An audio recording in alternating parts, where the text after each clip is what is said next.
মোৰ প্ৰিয় ভাই ভনী ও বন্ধুসকল, এই সুন্দৰ সময়ৰ কাৰণে আমি এজনা সৃষ্টিকৰ্তা আছে, সকলোৰে কন্ট্ৰোলাৰ, আমি তেওঁক ধন্যবাদ দিব লাগে কাৰণ এই জীৱন আমাৰ হাতত নাই, আমাক কোনোবাই দিছে। আমি তেওঁৰ ইচ্ছা হ'লে আমি গুচি যাওঁ, তেওঁৰ ইচ্ছা হ'লে আমি থাকিব পাৰোঁ, এনেকুৱা এটা জীৱন পাইছোঁ। আৰু আমি সকলোৱে সেইজনা ঈশ্বৰৰ বিষয়ে চৰ্চা কৰোঁ, আমি ধ্যান কৰোঁ, চিন্তা কৰোঁ যে সেইজনা কেনেকৈ হ'ব পাৰে আৰু সেইজন বৰ আচৰিত আৰু বৰ মৰমীয়াল, দয়ালু, প্ৰেমময় হ'ব আৰু তেওঁ সকলোতকৈ শক্তিবন্ত হ'ব। আমাৰ সেই ধাৰণা আমাৰ আছে আৰু সেইটো সঁচা কথা যে সৃষ্টিকৰ্তা যিজন হয়, অৰ্থাৎ যিজনে গোটেই ব্ৰহ্মাণ্ডখন সৃষ্টি কৰিছে, সেইজনে ঈশ্বৰ হ'ব পাৰে।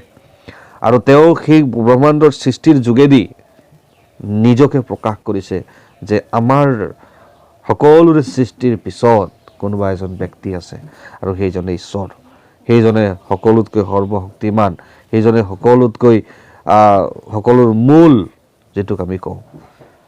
আৰু প্ৰিয়সকল, আমি সকলোৱে চৰ্চা কৰোঁ, কিন্তু এটা কথা আমি জানো, আমি কোনোদিন ঈশ্বৰক দেখি পোৱা নাই আৰু আমি দেখি পাবও নোৱাৰোঁ, কাৰণ ঈশ্বৰ অদৃশ্য হয়।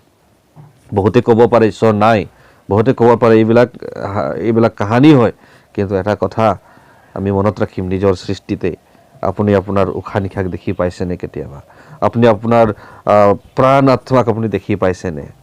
যেতিয়া আপুনি মৃত্যু হৈ যায়, প্ৰাণ আত্মা ওলাই যায় শৰীৰৰ পৰা, যেতিয়া সেই উশাহ নিশাহ ওলাই যায়, আপুনি মৃত্যু হয়, আপুনি কেতিয়াবা দেখি পাইছেনে উশাহ নিশাক? যদি অদৃশ্য বিষয়, অদৃশ্য যি এটা বস্তু আছে, যিটোৱে আমাক ৰাখি থৈছে, আমাৰ শৰীৰক আমাক জীয়াই ৰাখিছে, সেইটোৱে আপোনাক এটা ডাঙৰ প্ৰমাণ দিব যে ঈশ্বৰ অদৃশ্য হ'ব পাৰে আৰু জনা থাকিব পাৰে, প্ৰিয়সকল। আৰু সেইজনক কোনেও দেখা নাই আৰু দেখি পাব নোৱাৰে। আৰু ইয়াত যদি বাইবেলত আমি আহোঁ, যোহানে লিখা সুবাৰ্তা 1:18 এনেকৈ লিখা আছে, No one has seen God at any time, the one and only God who is at the side of the Father, he has made him known. অসমীয়াত কৈছে, ঈশ্বৰক কোনেও কেতিয়াও দেখা নাই, পিতৃৰ কোলাত থকা একমাত্ৰ পুত্ৰই তেওঁক প্ৰকাশ কৰিছে। এটা থট আপোনালোকক মই দিব খুজিছোঁ। আপোনাৰ লাইফ, আপোনাৰ ষ্টাইল, আপোনাৰ ভাৱ চিন্তা আপোনাৰ হয়। যেতিয়ালৈকে আপুনি নিজকে প্ৰকাশ নকৰে, এটা চেলেঞ্জ দিব খুজিছোঁ বা এটা চিন্তা কৰিবৰ কাৰণে মই ক'ব খুজিছোঁ যে যেতিয়ালৈকে আপুনি নিজকে চিন্তা নকৰে, আপুনি যেতিয়ালৈকে নিজকে প্ৰকাশ নকৰে, তেতিয়াহ'লে কোনেও আপোনাৰ বিষয়ে প্ৰকাশ কৰিব নোৱাৰে। আপোনাৰ কাৰ্যৰ যোগেদি, আপোনাৰ ভাষ্যৰ যোগেদি আপুনি নিজকে ক'বই লাগিব আপোনাৰ ভাৱ চিন্তাৰ কথা, আপোনাৰ বিষয়ে, তেতিয়াহে আপুনি ৰিভিল হ'ব পাৰিব বা আপুনি প্ৰকাশ হ'ব পাৰিব মানুহৰ আগত, নহ'লে কোনেও কৰিব নোৱাৰে। প্ৰিয়সকল, ইয়াত কৈছে ঈশ্বৰক কোনেও দেখা নাই, কিন্তু একমাত্ৰ পুত্ৰই তেওঁক প্ৰকাশ কৰিলে। ঈশ্বৰে নিজকে যেনেকৈ আপুনি প্ৰকাশ কৰিব, তেনেকৈ ঈশ্বৰেহে ঈশ্বৰক প্ৰকাশ কৰিব পাৰে, ঈশ্বৰেহে ঈশ্বৰৰ ভাৱ প্ৰকাশ কৰিব পাৰে। আৰু ইয়াত আমি দেখিছোঁ এজনা ব্যক্তি, প্ৰভু যীশু খ্ৰীষ্ট, আৰু আমি ইয়াত কৈছে যে তেওঁ মানৱ ৰূপ ধাৰণ কৰি ঈশ্বৰজনেই মানুহ হৈ পৃথিৱীলৈ আহিল আৰু ঈশ্বৰৰ বিষয়ে প্ৰকাশ কৰিলে। আৰু ইয়াত বাইবেলত স্পষ্টকৈ ইয়াত লিখিছে, ইয়াত লজিকেলি ৰাইট, চাইণ্টিফিকেলি ৰাইট, সকলোখিনি আমি এটাও ভুল আমি বাইবেলত আমি দেখি নাপাওঁ।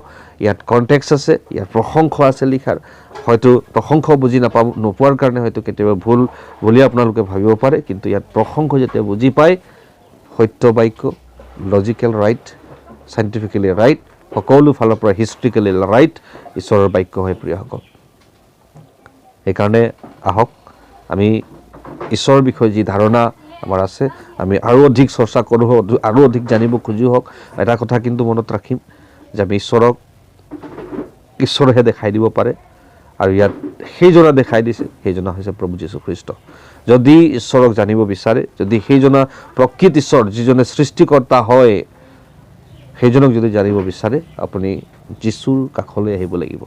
আৰু যেতিয়া যীশুত বিশ্বাস কৰিব, যীশুক জানিবলৈ চেষ্টা কৰিব, মই ভাবোঁ আপুনি সেইজনা ঈশ্বৰক আপুনি জানিব, যিজনে আপোনাৰ পিছত আছে, সকলোৰে সৃষ্টিকৰ্তা হয়। ধন্যবাদ জনাইছোঁ এই সুন্দৰ সময়ৰ কাৰণে ঈশ্বৰে আমাক দিছে। আহক আমি চিন্তা কৰি থাকিম, বিষয়বিলাক জানি থাকিম, যাতে আমি যেনেকৈ বাকীবিলাক বিষয়ত আমি জ্ঞান অৰ্জন কৰি আছোঁ, আমি ঈশ্বৰৰ বিষয়েও জ্ঞান অৰ্জন কৰা অতি প্ৰয়োজন। ধন্যবাদ। ঈশ্বৰে সকলোকে আশীৰ্বাদ কৰক।